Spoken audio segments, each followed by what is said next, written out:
Marilah kita berdoa. Kasih karunia dan damai sejahtera dari Allah Bapa kita dan Kristus Yesus menyertai kamu. Amin. Bapak, Ibu, dan Saudara yang terkasih dalam Kristus Yesus, kita berjumpa kembali dalam pertanyaan keluarga yang kita laksanakan di rumah kita masing-masing. Firman Tuhan bagi kita pada malam hari ini yaitu Roma pasal 15 ayat 7 sampai ayat 13. Marilah kita membuka Alkitab kita, Roma pasal 15 ayat 7 sampai ayat 13. Saya akan baca demikian. Sebab itu terimalah satu akan yang lain, sama seperti Kristus juga telah menerima kita untuk kemuliaan Allah. Yang aku maksudkan ialah bahwa oleh karena kebenaran Allah Kristus telah menjadi pelayan orang-orang bersunat dan mengokohkan janji yang telah diberikannya kepada nenek moyang kita, dan untuk memungkinkan bangsa-bangsa supaya mereka memuliakan Allah karena rahmat-Nya, seperti ada tertulis, sebab itu aku akan memuliakan engkau di antara bangsa-bangsa dan menyanyikan mazmur bagi namamu, dan selanjutnya bersukacitalah hai bangsa-bangsa dengan umat-Nya, dan lagi pujilah Tuhan, hai kamu semua bangsa-bangsa, dan biarlah segala suku bangsa memuji Dia. Dan selanjutnya kata Yesaya, taruh dari pangkal Isai akan terbit, dan Ia akan bangkit untuk memerintah bangsa-bangsa, dan kepadanya lah bangsa-bangsa akan menaruh harapan. Semoga Allah sumber pengharapan memenuhi kamu dengan segala sukacita dan damai sejahtera dalam iman kamu, supaya oleh kekuatan Roh Kudus kamu berlimpah-limpah dalam pengharapan. Demikian firman Tuhan. Bapak, Ibu, dan saudara-saudari yang terkasih dalam Kristus Yesus, perbedaan adalah kekayaan yang mempersatukan kita. Sudah pasti setiap kita manusia yang dicipta oleh Allah adalah berbeda. Tidak ada seorang dari kita pun yang sama. Namun, kalaupun kita berbeda dari latar belakang, dari pendidikan, dari suku, dari agama, ras, dan sebagainya, bukan berarti kita tidak dapat hidup berdampingan dan saling menerima. Tapi justru disitulah kita hidup dan saling melengkapi. Jika saya berbeda dengan orang lain, maka dalam perbedaan itu saya mampu melengkapi orang-orang yang ada di sekitar kita. Jadi orang yang kuat memperlengkapi, menolong orang yang lemah. Yang cepat bekerja menolong orang yang lambat bekerja. Yang kaya menolong orang-orang yang miskin secara materi. Yang pintar mengajari orang-orang yang kurang pintar. Dan seterusnya. Dan janganlah kita sibuk mempertentangkan tentang perbedaan kita. Sekali lagi, sebab perbedaan itu dicipta oleh Allah sebagai anugerah bagi kita, supaya kita mampu saling melengkapi di antara kita. Dan sekali lagi, perbedaan itu adalah anugerah. Dan di tengah-tengah perbedaan itu kita harus mampu saling menerima walaupun memang kita berbeda. Demikianlah dalam firman ini Rasul Paulus menasihati ada dua kelompok jemaat yang bertentangan di Roma, yaitu kelompok lemah dan kelompok yang kuat. Dalam ayat yang ke-7 sampai 13 ini tadi dengan jelas Paulus berbicara kepada dua kelompok Kristen di Roma, yaitu kelompok Kristen yang berasal dari Yahudi dan kelompok yang berasal dari non-Yahudi. Ternyata kedua kelompok ini saling pro dan kontra, mempertentangkan tentang sesuatu hal. Karena memang latar belakang mereka dari yang berbeda. Sehingga mereka mempertentangkan tentang beberapa hal, tentang beberapa ajaran, dan termasuk adalah tentang makanan. Nah, oleh karena itu, bagi kelompok non-Yahudi tidak terlalu mempertentangkan tentang makanan. Tetapi bagi kelompok Yahudi, persoalan makanan adalah persoalan yang sangat ketat. Dan bahkan kita dapat lihat betapa ketatnya mereka persoalan makanan yang diaturkan dalam kitab Imamat juga kita boleh lihat. Dan di sini Paulus melihat kedua kelompok ini sedang mengalami pertentangan, persoalan, kekeliruan. Akhirnya muncullah istilah ada kelompok kuat dan ada kelompok yang lemah. Nah, kedua kelompok inilah yang menjadi tujuan surat dari Rasul Paulus untuk mengingatkan kedua jemaat ini, kedua kelompok jemaat ini, agar mereka tetap hidup saling berdampingan, walaupun latar belakang mereka tadinya adalah dari latar belakang yang berbeda. Karena itu Paulus menekankan secara tegas bahwa kerajaan Allah bukanlah persoalan makanan, tetapi kerajaan Allah adalah persoalan kebenaran. Jadi yang masih sibuk mempertentangkan soal makanan, soal pandangan-pandangan yang berbeda, maka akan dapat tersandung dalam perselisihan, akan jatuh ke dalam pertentangan, akan jatuh ke dalam perselisihan dan perkelahian di antara jemaat-jemaat yang Kristen. Maka Paulus mendorong kedua kelompok ini supaya mereka saling menerima, Bapak Ibu. Dan tidak saling menuding, dan tidak saling membenarkan diri, dan tidak saling mempersalahkan antara yang satu dengan yang lain karena perbedaan-perbedaan tentang sesuatu hal. Itu sebabnya Paulus katakan dalam ayat yang pertama, pasal 15 ini dia katakan, kita yang kuat wajib menanggung kelemahan orang yang tidak kuat dan jangan mencari kesenangan kita sendiri. Karena itu saya mau katakan, jika kita menganggap kita kuat, sebenarnya kita bertugas untuk menolong orang yang lemah. Bukan malah untuk menyenangkan diri kita sendiri. Bukan mengatakan bahwa kitalah yang paling benar dari semua kelompok yang lain. Tetapi ketika kita katakan kita adalah kuat, maka tugas kita adalah memperlengkapi, meneguhkan, dan menguatkan orang-orang yang lemah di sekitar kita. Jika ternyata orang-orang yang lemah di sekitar kita juga kita tindas, berarti kekuatan kita adalah kekuatan yang mematikan orang lain. Karena itu dalam ayat 7-13 ini dijelaskan oleh Rasul Paulus. Pada ayat ke-7 kita jelas membaca tadi, sebab itu terimalah satu akan yang lain seperti Kristus telah menerima kita untuk kemuliaan Allah. Jadi tugas kita adalah menerima yang satu dengan yang lain, walaupun memang dia berbeda dari kita. Pandangannya berbeda. Dia punya kelemahan, dia punya kekurangan. Dan dia mempunyai banyak hal, kelemahan-kelemahan dalam hidupnya. Itu berarti kita harus hidup berdampingan dengan mereka. Oleh karena itu, melalui firman ini Paulus mengingatkan 3 hal agar kita dapat menerima seorang dengan yang lain, sehingga kehidupan kita menjadi berkat sesuai dengan topik kita. Maka ada 3 hal yang perlu kita laksanakan dan lakukan. Yang pertama adalah hiduplah saling menerima. Terima yang satu dengan yang lain. Tidak ada gunanya kita bertengkar, membenarkan diri, apalagi hanya mempersoalkan karena persoalan makanan. Kami boleh makan ini, kalian tidak boleh makan itu. Sekali lagi Paulus tekankan, karena kerajaan Allah bukanlah persoalan makanan, tapi kerajaan Allah adalah persoalan kebenaran. Jadi makanan yang kita makan di tengah-tengah kehidupan kita di dunia ini, bukan itu yang menjamin keselamatan kita, sekali lagi. Bukan itu. Tetapi kerajaan Allah, sekali lagi, soal kebenaran.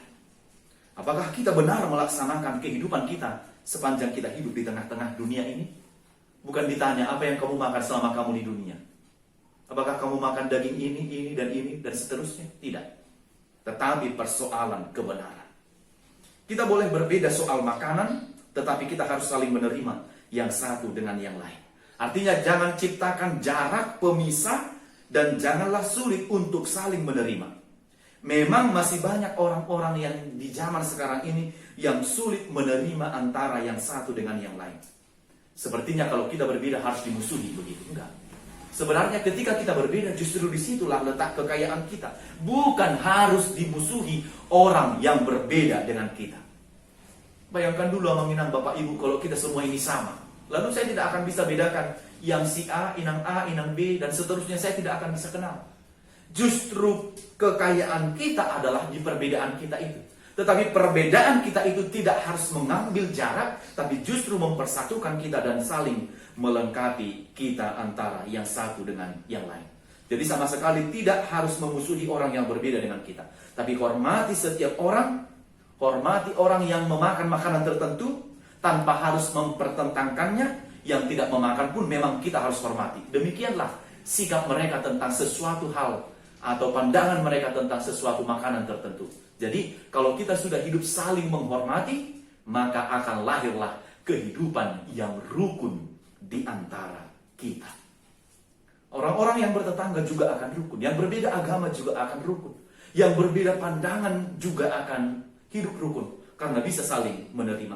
Jangan menyebabkan perselisihan. Maka jika ada yang membenci kita, yang dibenci adalah sikapnya, tetapi tetaplah terima orangnya. Sekali lagi, kalau ada orang yang membenci, sikapnya yang harus kita benci, bukan orangnya. Orangnya akan tetap kita terima. Yang kedua, teladanilah sifat Kristus yang menerima kita, dan jangan berpusat pada keuntungan kita pribadi. Nah, saling menerima ini antara yang satu dengan yang lain sebenarnya adalah meneladani sikap Kristus yang menerima semua orang. Kristus itu tidak pernah membeda-bedakan siapapun. Baik kalangan kecil, kalangan menengah, kalangan atas, orang miskin, orang kaya, anak-anak, orang tua, dewasa, siapapun diterima oleh Dia. Dan tidak pernah membeda-bedakan antara yang satu dengan yang lain. Itu sebabnya kita belajar dari kasih Kristus, belajar dari sikap Kristus yang saling menerima ini, demikianlah kita menerima antara yang satu dengan yang lain. Jadi menurut firman ini dari ayat yang ke-8 sampai 12, kita lihat ada dua alasan untuk dapat saling menerima, seperti yang sudah ditekankan juga oleh Nabi Yesaya dalam Perjanjian Lama. Kalau kita baca dari ayat 8 sampai 12, yang pertama dia katakan, dari pangkal Isai akan lahir, akan terbit, dan akan bangkit yang akan mempersatukan seluruh umat manusia. Siapakah itu? Yaitu Kristus. Dialah yang akan mempersatukan kita dalam semua perbedaan yang ada. Baik perbedaan karena budaya, tradisi, adat istiadat, suku, agama, ras. Kristuslah yang mempersatukan kita. Di dalamnya kita menjadi satu. Karena darahnya yang menebus kita menjadi satu. Maka dari pangkal Isai akan terbit dan lahir yang mempersatukan kita. Jadi kalau sudah ada yang mempersatukan kita, maka jangan ada lagi tugas manusia di dunia ini yang mencerai-beraikan. Jangan ada lagi yang sudah dipersatukan, malah ada orang yang bertugas untuk membuat hal yang berselisih, mempertentangkan tentang hal-hal tertentu. Yang kedua, belajar dari kehidupan Yesus bahwa keselamatan bagi siapa saja terjadi bagi orang yang percaya kepadanya. Hargailah setiap perbedaan. Jangan persoalkan lagi persoalan makanan, tapi terima setiap orang satu dengan yang lain dengan segala yang ada pada dirinya. Sebab Kristus juga menerima kita tanpa melihat perbedaan-perbedaan kita. Yang ketiga dan yang terakhir, bersandarlah kepada Allah sumber berkat itu. Saudara, untuk melakukan semua yang dikehendaki oleh Yesus, maka kita harus bersandar kepadanya saja. Saya mau katakan, berapa lamakah Bapak, Ibu, dan Saudara dapat bertahan duduk kalau kursinya tidak memiliki sandaran? Mungkin setengah jam atau sampai 1 jam. Setelah 1 jam, ketika kita duduk tanpa kursi yang memiliki sandaran, kita akan capek, lalu kita akan lelah. Maka kita akan mencari satu yang bisa menjadi sandaran kita. Demikianlah kehidupan kita harus bersandar kepada Allah. Hidup kita yang terus bersandar hanya kepadanya saja. Karena itu jika kita menghormati, menghargai orang lain, mau menerima orang lain, apakah yang dapat menguatkan kita dari semua itu? Kita dapat lakukan semua itu, menerima orang lain, menghormati orang lain, jika kita tetap bersandar kepada Allah sebagai sumber berkat itu. Kalau kita bersandar kepada pikiran kita sendiri, kalau kita bersandar kepada kedagingan kita, kalau kita bersandar dari ukuran-ukuran fisik dan sifat-sifat duniawi kita, maka kita tidak akan dapat menerima seorang dengan yang lain itu dengan hati yang tulus dan hati yang mau saling menerima. Kalau kita mengandalkan pikiran kita, tapi mengandalkan Kristus, mengandalkan kasih-Nya, maka bersandar kepada Dia, maka kita akan menerima setiap perbedaan yang ada di antara kita. Karena itu Bapak Ibu, bersandarlah kepada Dia sebagai sumber dari berkat itu. Maka semoga Allah, sumber pengharapan, memenuhi kamu dengan segala sukacita dan damai sejahtera dalam iman kamu, supaya oleh kekuatan Roh Kudus kamu berlimpah-limpah dalam pengharapan. Jika demikian kita akan dikuatkan oleh Roh Tuhan, maka kita akan menerima berlimpah-limpah berkat di dalam pengharapan kepada Kristus. Yang terakhir pertanyaannya, apakah hidup kita sudah menjadi berkat? Tidak sedikit orang yang mengakui bahwa berkat itu terletak diterima pada harta, uang, dan bertambah kekayaan-kekayaan yang kita miliki. Itu adalah anggapan beberapa orang, bahwa orang yang diberkati itu jika banyak uangnya, jika pendidikannya tinggi, jika anak-anaknya semua sukses dan lain sebagainya, ya memang saja bisa penampakannya, kelihatannya demikian. Tapi tidak selalu. Nanti jangan kita berpikir berarti orang miskin itu yang tidak punya apa-apa itu bukan orang yang diberkati. Enggak. Semua kita adalah orang yang telah diberkati oleh Tuhan. Tetapi jika kita memiliki berkat yang lebih, karunia yang diberikan kepada Tuhan bagi kita, maka tugas kita selanjutnya adalah menolong orang yang di sekitar kita. Dan salah satu berkat yang terbesar yang kita terima di dalam Yesus adalah keselamatan kita. Jadi jika kita menerima banyak berkat materi, berkat-berkat yang rohani juga, kita sebagai orang Kristen jangan membatasi berkat hanya pada materi saja, pada uang saja, pada harta, pendidikan, kekayaan. Janganlah berpikir hanya orang-orang yang seperti itu yang diberkati oleh Tuhan. Tidak. Terhindar dari pandemi COVID-19 ini pun adalah anugerah. Kita menerima berkat kesehatan dari Tuhan. Itu harus kita yakini dan itu harus kita imani. Jadi Tuhan turut mendatangkan segala kebaikan bagi kita. Hidup kita semua adalah hidup yang sudah diberkati oleh Tuhan. Karena itu, kalau hidupmu sudah diberkati oleh Tuhan, mari lanjutkanlah untuk menjadi berkat bagi orang lain. Jangan berhenti berkat itu hanya bagi dirimu sendiri, tetapi salurkanlah juga bagi orang lain. Jadi orang yang menyadari bahwa berkat yang dia terima berasal dari Tuhan, maka mereka akan sampai kepada prinsip banyak diterima, maka akan banyak disalurkan.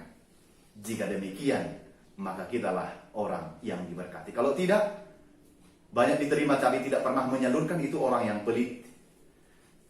Ya, yang hanya menerima berkat dari Tuhan tetapi tidak memberikannya, menyalurkannya bagi orang lain.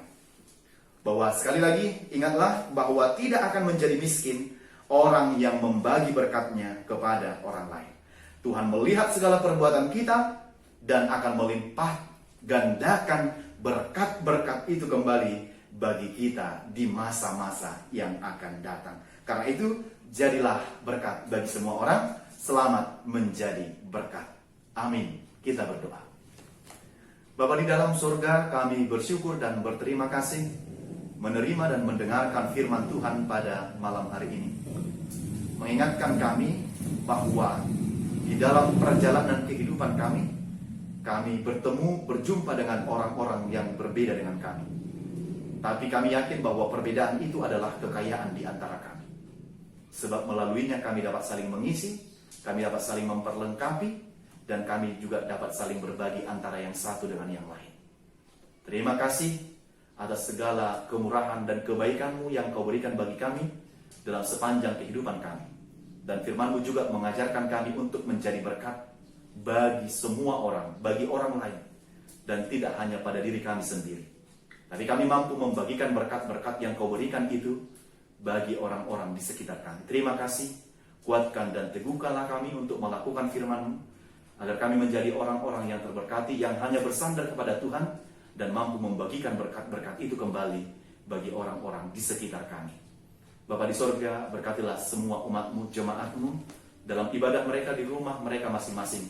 Tambahkan segala berkat anugerah yang daripada Tuhan, terlebih kesehatan, kekuatan untuk menjalani seluruh kehidupan kami di tengah-tengah kondisi sulit yang sedang kami hadapi sekarang ini.